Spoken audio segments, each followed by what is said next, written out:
Sejenak mari kita layangkan pandangan kita kepada orang yang sangat kita cintai semasa hidup di dunia. Mungkin barangkali hari ini wajahnya tak nampak oleh kita. Mungkin barangkali hari ini senyumnya hanya ada di pelipis mata kita. Hari ini mereka tak lagi bersama kita, hadirin. Dulu balik dari solat Id ini kita cium tangannya. Dulu balik dari solat Id ini kita peluk tubuhnya yang rapuh. Kita peluk tubuhnya yang sudah tua. Namun hari ini orang yang paling berjasa dalam hidup itu sudah pergi ke hadirat Allah. Dia pindah ke alam barzah. Hari ini kita tak lagi melihat sosok ibunda dan ayahanda kita.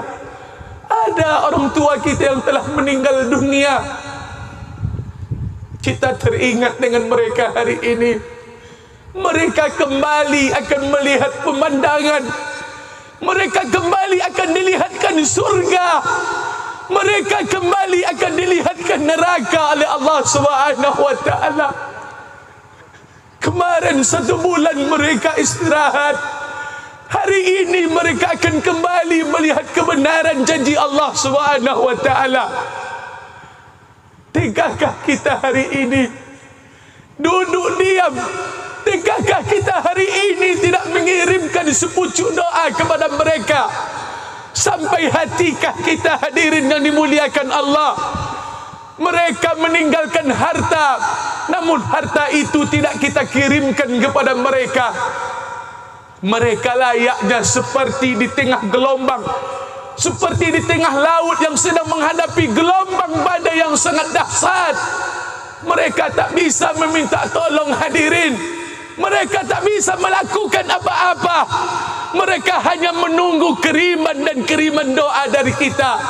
Mereka hanya menunggu rupiah dari kita. Mereka hanya menunggu sedekah dari kita, hadirin. Kalau sempatlah hari ini kita tidak berkirim doa kepada mereka, hari ini kita tidak berkirim sedekah kepada mereka, mereka akan kembali ke kuburnya dengan perasaan sedih. Mereka akan kembali ke tempat peristirahatannya dengan perasaan pilu. Asaddun nas ba'da mautihi, asaddun nas nadaban ba'da mautihi. Penyesalan itu mereka rasakan ketika mereka telah menjadi mayat. Man kana lahu auladun, mereka memiliki anak, lam yusalli ala janazatihi, tapi anak-anak mereka tidak mendoakan mereka. Man kana lahu malun, mereka tinggalkan harta semasa hidup, tapi harta itu tidak diinfak sedekahkan oleh anaknya, tidak mereka kirimkan sedekah kepada mereka. Wa man kana lahu si'atun, semasa hidup mereka punya waktu yang luang, yang lapang, tapi mereka tak sempat untuk membuat hal-hal yang sunat. Apa sebab? Karena mereka terlalu sayang dengan kita, hadirin. Mereka terlalu cinta dengan anaknya.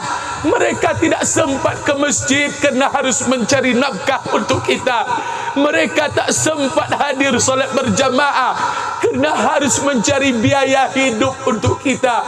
Mulai dari kita kecil mereka berjuang, bersusah payah demi kita, hadirin. Sampai kita bekerja, menikah, berumah tangga, mereka rela berjualan demi kita, anaknya. Ini mereka tak lagi nampak. Hari ini mereka hanya tinggal senyuman dan kenangan. Apa yang bisa kita lakukan? Kita tidak akan hidup selama-lamanya di dunia ini, mahasiswa muslimin. Apa yang kita tunggu? Apa lagi yang ingin kita lakukan? Kirimkan doa untuk mereka, kirimkan sedekah untuk mereka. Walaupun seisi dunia ini kita persembahkan untuk mereka, walaupun seisi dunia ini kita balas untuk membalas jasa mereka, niscaya dunia dan seisinya yang kita persembahkan untuk orang tua kita tidak akan bisa menebus satu tetes air mata yang keluar kerana mendoakan kita. Dunia dan isinya kita berikan kepada mereka, tidak akan bisa menebus satu hentakan nafas ketika melahirkan kita ke dunia ini, kita sujud kepada mereka, kita bersimpuh di hadapan mereka. Orang tua kita yang masih hidup, jangan sia-siakan mereka hadirin. Bersimpuhlah di hadapan mereka, mintalah berkah hidup kepada mereka. Surga itu ada pada mereka. Sibuk mencari surga sampai ke Makkah, sibuk mencari surga setiap hari pergi ke masjid, tapi kita tidak sadar surga itu ada pada orang tua kita. Banyak orang hari ini, dia sanggup solat berjamaah, dia sanggup mengeluarkan infak sedekahnya, dia sanggup membaca Quran 1 juz 1 hari, dia sanggup membuat istrinya menutup aurat, bahkan bercadar, dia sanggup untuk membuat kegiatan-kegiatan agama, tapi hubungannya dengan orang tua tidak baik. Dia sudah lama tidak bertegur sapa dengan ayah dan ibunya. Dia sudah lama tidak menelpon, tidak menanyai kabar bapak dan ibunya.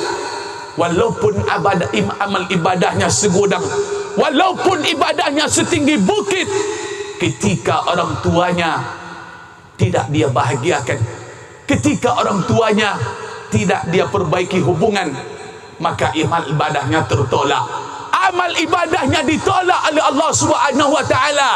Bu'dan liman adraka abawaihi, celakalah amal ibadah puasanya tidak diterima oleh Allah, solat tarawihnya tidak diterima oleh Allah, baca Qurannya tidak diterima oleh Allah Subhanahu wa taala, infak sedekahnya tidak akan diterima oleh Allah. Ketika dia hidup, dia berjumpa dengan orang tuanya, dia berjumpa dengan ayah dan ibunya, atau salah satu di antara mereka sudah meninggal. Hari ini yang tinggal orang tuanya, ibunya. Hari ini yang masih hidup bapaknya. Ketika dia tidak berbuat baik, menyebabkan dia masuk surga karena orang tuanya, seluruh amal ibadahnya tertolak. Tak ada gunanya amal ibadah kita sebukit, segunung, tapi orang yang paling berjasa dalam hidup, tak pandai kita berbuat kasih, tak pandai kita mencintai mereka, tak pandai kita berbuat baik kepada mereka. Allahu Akbar, Allahu Akbar, Allahu Akbar.